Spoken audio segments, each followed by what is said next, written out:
लेकिन वो तत्व अनंत है। हमारे ऋषि मुनियों ने जो पाया है, जो हमारे योगियों ने, संतों ने पाया है, किसी भी रास्ते से गए हों, कैसे भी पहुँचे हों, कितने भी नाम रखे हों उस परमात्मा के, लेकिन सब के सब नाम उसी एक के हैं। किसी भी संत महात्मा ने ये नहीं बोला कि मैं चला जाऊंगा और मेरे जाने के बाद मेरी मूर्तियों की पूजा करो, मेरी आगे दीपक लगाओ, ये करो, बिल्कुल भी नहीं कहा। लेकिन मैं बार बार बोलता हूँ, साधना करो, प्राप्ति करनी है तो साधना करो, परमात्मा चाहिए तो। बहुत लोग आते हैं बेचारे, भोले ही कहूँगा मैं तो, और क्या कहूँगा। एक ने आ करके मुझे कहा कि जी मैं कान्हा ले लूं। मैंने कहा देखो मेरी तो औकात नहीं है कान्हा लेने की, अगर आपकी औकात हो तो आप ले लीजिए कान्हा, क्योंकि कान्हा के अंदर इतनी ताकत है, कृष्णा के अंदर इतनी ताकत है। हम कौन होते हैं उसको लेने वाले, और हमारे के अंदर इतनी ताकत कहाँ है कि जब मर्जी उसको ले लें और जब मर्जी छोड़ दें। ये बड़े आश्चर्य की बात होती है। उन्होंने कहा ठीक है जी मैं ले लेती हूँ। थोड़े दिन बाद वो आई, उन्होंने कहा जी कान्हा की तो गर्दन ही टूट गई। मैंने कहा ये तो बड़ा आश्चर्य की बात है, हमारी तो आज भी इतनी औकात नहीं, कान्हा के हाथ भी लगा दे, गर्दन टूटना तो बहुत बड़ी बात है कि जी अब क्या करें उसका। कि मैंने कहा ये तो आप देखो, मैंने तो ना दिया उनको, ना मैंने लिया उनको, ना इस प्रकार से हम खेल खेलते हैं, क्योंकि मेरे कान्हा तो वो हैं जिसकी ना गर्दन है, ना टूटती है, ना जुड़ती है, न पैदा होते हैं, ना नष्ट होते हैं, ना मिलते हैं, ना खोते हैं, जो आप सबके अंदर होते हैं, क्योंकि वो कभी समाप्त नहीं होते, न वो कभी अजर होते हैं। और ये तो सोचना भी मत कि वो अमर होते हैं, क्योंकि अमर शब्द भी शब्दों के अंदर बांध दिया गया, कि समय के अंदर बांध दिया गया।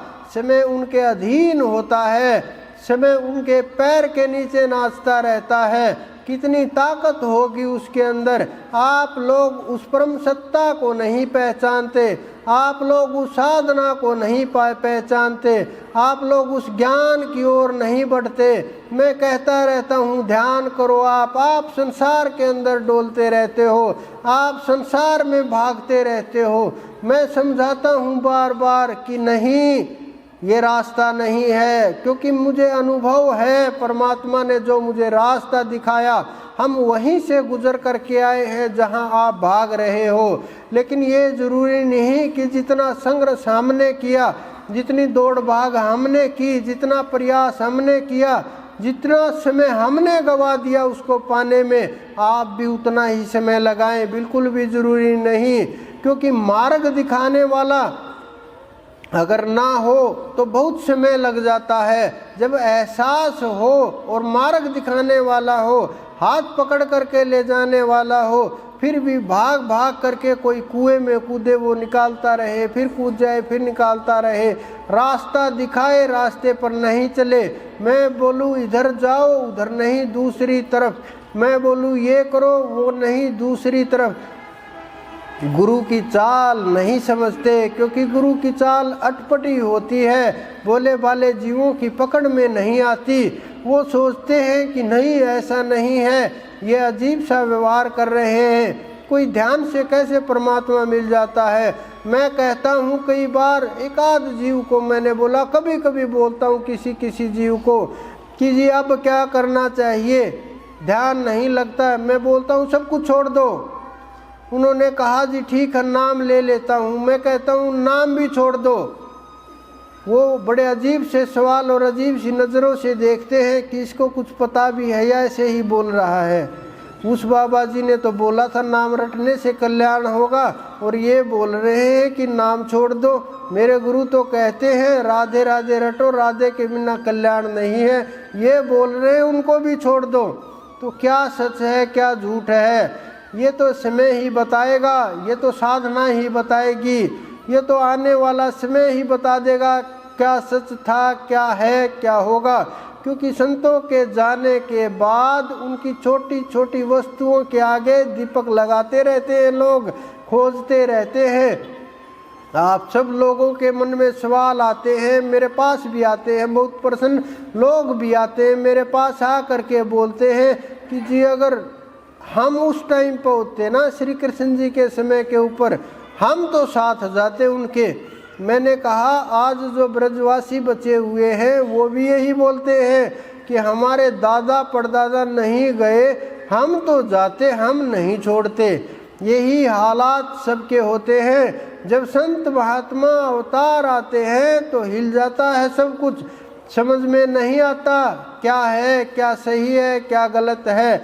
उस समय के ऊपर हम छोटी छोटी वस्तुओं से लिपट जाते हैं, राज से मोह हो जाता है, संसारी वस्तुओं से मोह हो जाता है और इधर उधर के संसार से मोह हो जाता है और हम इतने बुरी तरह फंस जाते हैं, हमारी समझ और पकड़ से बाहर हो जाती हैं चीज़ें।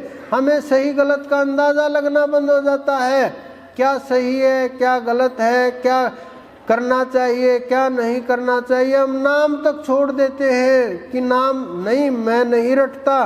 क्यों नहीं रटते? फिर हम उसी के अंदर फंस जाते हैं। मैं बार बार समझाता हूँ, मेरे पास बहुत जीव आते हैं, आ भी रहे हैं, आपके बीच में बैठे हुए भी हैं, कुछ जीव दूर भी हैं हमारे से, और सबको पता, मैं बार बार रास्ता दिखाता रहता हूँ, ये सही रास्ता है, ये गलत रास्ता है, परमात्मा का ये मार्ग है, साधना का ये मार्ग है, ध्यान का ये मार्ग है, प्राप्ति का ये मार्ग है। मैं बार बार चिल्ला चिल्ला करके बोलता रहता हूँ। उन जीवों को भी पता है सही क्या है, गलत क्या है, लेकिन उस रास्ते के ऊपर चलना नहीं चाहते।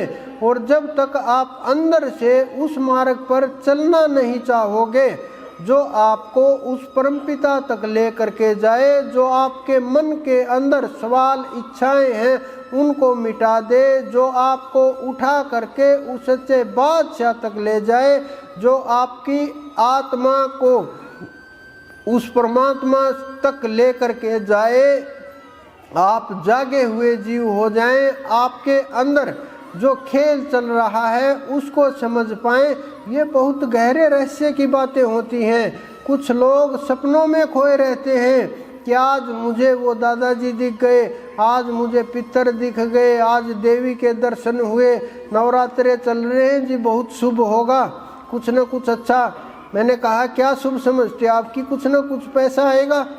तो ये जो खेल चल रहा है ये सीमित है, ये आपको वहाँ तक नहीं ले जा सकता। मैं जहाँ तक आपको ले जाना चाहता हूँ वो परम सत्ता पर दिखाने के लिए, वो उनको समझाने के लिए डांट फटकार का सहारा ले करके इस प्रकार से आपको तारते रहते हैं, जीवों को कल्याण करते रहते हैं, मार्ग दिखाते रहते हैं और अपने जीवों को बड़े संभाल करके, क्योंकि संत जो होते हैं प्रत्येक जीव से प्रेम करते हैं, प्रत्येक जीव से उनका अपना जुड़ाव होता है। उन्हें पता है कि जो आज ये चीटी बनी हुई है, आज ये हाँ यहाँ आसपास है, पिछले जन्म में कहाँ ये साथ था हमारा, आज जो ये जीव पशु हमारे चारों तरफ घूम रहे हैं किस जन्म के हमारे ये साथी होंगे, उन्हें दिव्य दृष्टि से पता चलता रहता है।